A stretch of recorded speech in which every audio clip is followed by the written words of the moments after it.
আসসালামু আলাইকুম ওয়া রাহমাতুল্লাহি ওয়া বারাকাতুহু। আলহামদুলিল্লাহি রাব্বিল আলামিন ওয়াসসালাতু ওয়াসসালামু আলা আশরাফিল আমবিয়াই ওয়াল মুরসালিন নবিয়িনা হাবিবিনা কুদওয়াতিনা মুহাম্মদ ইবনে আবদুল্লাহ সাল্লাল্লাহু আলাইহি ওয়াসাল্লাম ওয়া আলা আলিহি ওয়া আসহাবিহি আজমাইন। আম্মা বা'দ।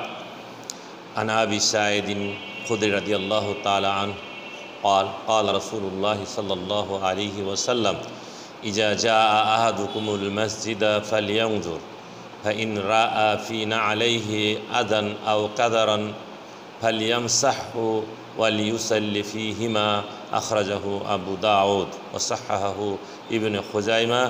হাদিস নম্বর হলো আবু দাউদ 650 এবং সহিহ ইবনে খুজাইমা হাদিস নম্বর হলো 786। সুপ্রিয় দর্শক শ্রোতা ভাইয়েরা, আপনারা যেখান থেকে দেখছেন শুনছেন, আপনাদেরকে দিনাজপুর জেলা জমিয়ত আহলুল হাদিসের কিসমত দাওয়ার পক্ষ থেকে দৈনন্দিন বুলুগুল মারামের আলোচনায় সুস্বাগতম এবং মুবারকবাদ জানাচ্ছি। আমরা ধারাবাহিকভাবে বুলুগুল মারামের আলোচনায় আজও একটি জীবন ঘনিষ্ঠ প্রশ্ন, যা আমাদের জানা থাকলে আমরা আমাদের চলার জীবনে কোনো এক সময় তা দ্বারা উপকৃত হতে পারি। তা হলো এই যে আসলে শরীয়তে জুতা পরিধান করে, পবিত্র যদি জুতা হয়, জুতার তলা যদি পবিত্র থাকে, তাহলে সেই জুতা পরিধান করে সালাত আদায় করা এটি শরীয়তসম্মত। কারণ আল্লাহ রাসূল সাল্লাল্লাহু আলাইহি ওয়াসাল্লাম বলেছেন, সল্লু আলা নিআলিকুম, তোমরা তোমাদের জুতা পরিধান করে তোমরা নামাজ পড়ো, খালফুল ইয়াহুদ ওয়ান নাসারা, এবং তোমরা ইহুদি এবং নাসারাদের বিপরীত করো। কারণ ইহুদি এবং নাসারা তারা তাদের জুতা পরিধান করে এবং মোজা পরিধান করে তারা নামাজ পড়ে না। তাই এই বিষয়টি মাসমু। এখন জুতা নিচে যদি অপবিত্র কিছু থেকে থাকে, তাহলে সেই জুতা পরিধান করে সালাত আদায় করা যাবে কি যাবে না, এবং যদি সেরকম ময়লা লেগে থাকে তাহলে আমাদের কি করণীয় এবং কি করতে হবে। আল্লাহ রাসূল সাল্লাল্লাহু আলাইহি ওয়াসাল্লাম একবার জুতা পরিধান করে নামাজ পড়তেছিলেন এবং ইমামতি করতেছিলেন। নামাজ পড়া অবস্থাতে আল্লাহ রাসূল সাল্লাল্লাহু আলাইহি সাল্লাম জুতা খুলে তার বাম সাইডে রেখে দিলেন। সাহাবায়ে কেরাম রাদিয়াল্লাহু তাআলা আনহুম দেখলেন, দেখার পরে তারাও তাদের জুতা খুলে রেখে দিলেন।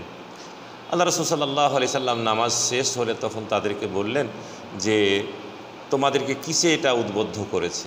তখন তারা বলল যে, আল্লাহ রাসূল, আপনি জুতা খুলে দিয়েছেন তাই আমরা খুলে দিয়েছি। তখন আল্লাহ রাসূল সাল্লাল্লাহু আলাইহি সাল্লাম বললেন, আরে আমার কাছে তো জিবরাইল আলাইহিস সালাম এসেছিল, এসে আমাকে বলল যে আমার জুতার নিচে ময়লা রয়েছে, তাই আমি আমার জুতা খুলে রেখে দিয়েছি। তখন আল্লাহ রাসূল সাল্লাল্লাহু আলাইহি সাল্লাম এই হাদিসের উক্তি করেছিলেন, যেটি এখন আপনাদের সামনে পেশ করা হচ্ছে।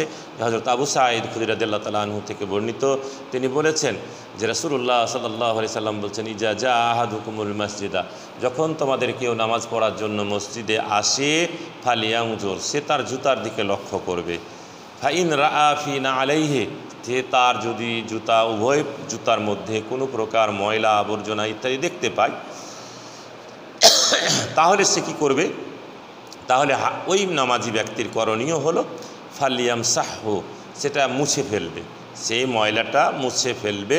মুছে ফেলার পর ওয়ালিউসাল্লি ফিহিমা, এবং সেই জুতা পরিধান করে নামাজ পড়ে নেবে। তাহলে আমরা এই হাদিস থেকে এটা স্পষ্টই আমাদের কাছে প্রতীয়মান হলো যে যদি কখনো কেউ জুতা পরিধান করে সালাত আদায় করে, সালাত আদায় করা অবস্থায় যদি সে বুঝতে পারে যে তার জুতার নিচে ময়লা রয়েছে, তাহলে সে এটা মুছে নেবে, মুছে ফেলে দিয়ে আবার সেই জুতা পরিধান করে নামাজ আদা করতে পারবে, অথবা সে খুলে সাইডে রেখে দেবে। এখন জুতা পরিধান করে সালাত আদায়ের বিষয়টি মনে রাখতে হবে। বর্তমান যে আমাদের মসজিদগুলো কার্পেট সম্বলিত এবং টাইলস সম্বলিত, এরকম মসজিদে জুতা পরিধান করে নামাজ পড়া অত্যন্ত মুশকিল। তবে হ্যাঁ, যদি সেরকম কখনো কোনো মসজিদের মধ্যে এরকম উন্মুক্ত থাকে তাহলে পড়া যাবে। যেমন সৌদি আরবে এখন পর্যন্ত জুতা পরিধান করে অনেকেই নামাজ আদা করেন, সেটাও কার্পেট খচিত মসজিদ, এবং সেগুলো মাফরুসাত দেওয়া আছে, অর্থাৎ কার্পেট বিছানো আছে। তাই আসলে এই বিষয়টি শরীয়তে একেবারেই মানে জায়েজ, এতে কোনো সন্দেহ নেই। তবে যেখানে যে জিনিসের প্রচলন নেই, হঠাৎ করে সেখানে প্রচলিত হলে মানুষের মধ্যে একটা বিভ্রান্তি সৃষ্টি হতে পারে।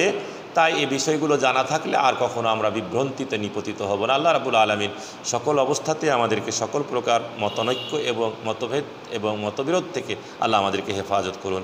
বারাকাল্লাহু লি ওয়া লাকুম ওয়া লিসাইরিল মুসলিমিন ফাস্তাগফিরুহু ইন্নাহু হুয়াল গফুরুর রহিম। আসসালামু আলাইকুম ওয়া রাহমাতুল্লাহি ওয়া বারাকাতুহু।